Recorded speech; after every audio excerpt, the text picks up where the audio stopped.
here at Great Bay has really evolved over time. Initially, it was to protect the shoreline right around the bay itself, and that's a critically important piece of the system is the shoreline. As time has gone on, we've worked our way up the rivers and recognized the importance of the streams, the rivers feeding into the bay, and the upland forests surrounding it and some of the wetland complexes. And the piece that in just the last few years we've really recognized was the role of Great Bay in the marine environment, the greater marine environment. When you look up and down the eastern seaboard and you look at the coastal estuarine systems like we have here, many of them are already highly developed and highly fragmented. And you look around the bay and you see very little development in this estuary system. And to have an estuary of this size with such little development really makes it an incredible spot.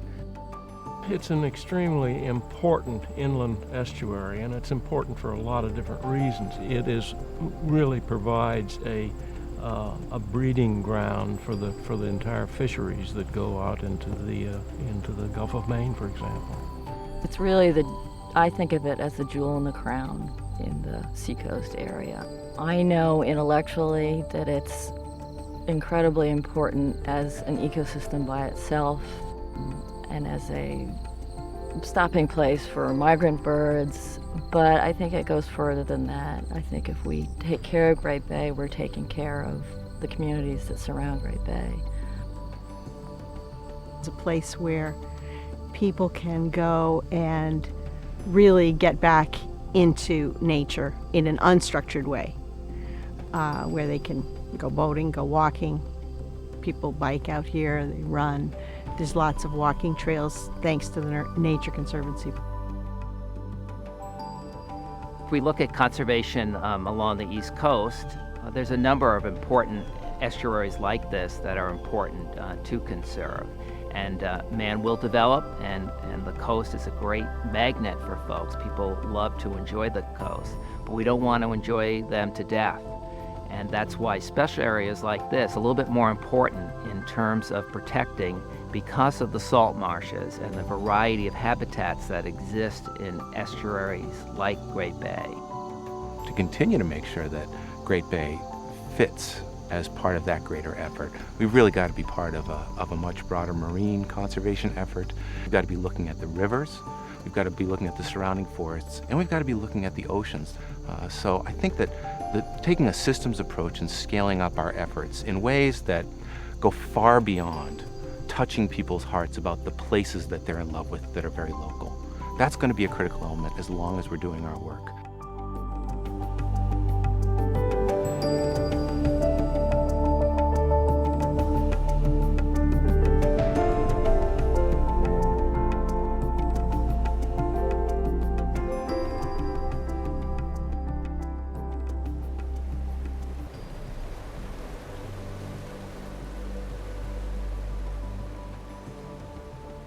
The Osceola River and its watershed are really a large part, but just a part of our bigger conservation efforts in New Hampshire. This area has emerged as an important area for us because it does have large, unfragmented, fairly intact ecosystems.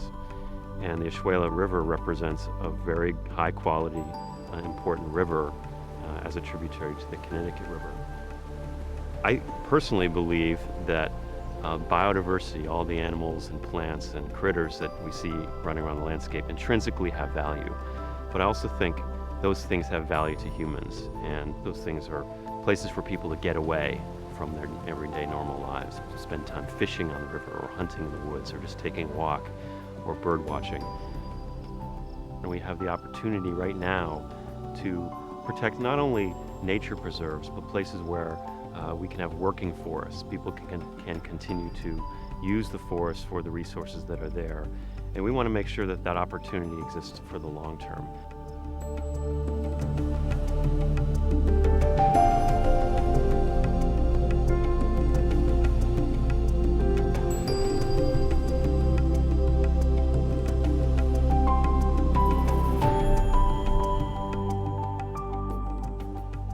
The Ospey Pine Barrens is the last place in New Hampshire where we can protect a viable example of a pitch pine scrub oak barrens which is a globally rare community type that's rapidly declining across its range. And we once had tens of thousands of acres of pine barrens in New Hampshire, and now we've got about 2,000 to 3,000 acres left. And it's one of the places that's the most rapidly disappearing because of development. So we're really kind of have a race here to save the last vestiges of this place. And there are tons of things that nature provides for us: clean water, clean air. Nature Conservancy has a great background going back over 20 or 30 years with conducting fire management in these types of ecosystems. So we're really using a science-based approach there to figure out the best way to get that disturbance back into the ecosystem while monitoring these other conservation targets, the unusual birds that are there, the rare insects, and then monitoring that over time, what our management actions do to the community, to the birds, to the bugs, and just seeing how successful we are, and then going back and retooling the way we approach it as we monitor our success.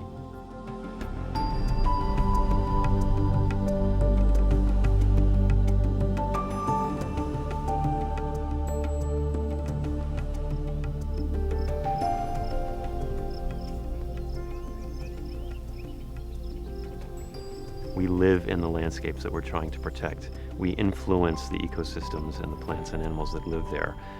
So I think part of the work of the Nature Conservancy is not only to recognize that people are part of the equation, but to recognize their influence and their effect, and also how that they can live in harmony with the biodiversity that occurs in a landscape.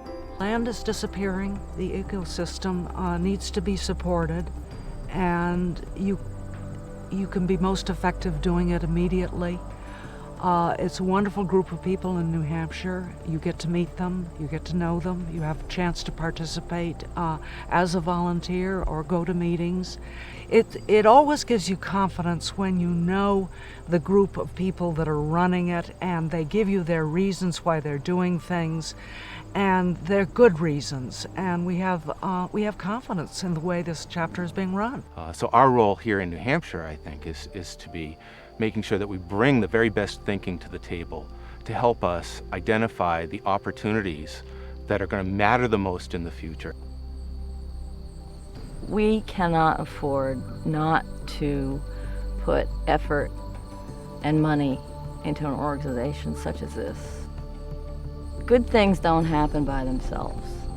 And I think if you live in a place, I think you care about that place, but I think you have to act on it. We've relied completely upon members, volunteers, donors, heroes of all sizes, big and small, to enable us to do the work that we do. We're standing completely on the shoulders of all of those heroes. And the same way the work is scaling up, the need is scaling up. It gives me a lot of hope to be part of an organization that can operate at a global scale. We've got chapters in all 50 states and 30 countries, and we're working with partners that work literally around the entire globe. And I think that's what it's really going to take to make the kind of difference today, when the window of opportunity is closing to protect the very best of what's left of working nature. What is it that gives people the heart, enough heart and enough hope to try to make a difference today? We're in love with our children. We're in love with nature. Now's the moment where we can, I think, still make all the difference in the world for the world. We just need everyone who cares about nature to join us in trying to meet the challenge.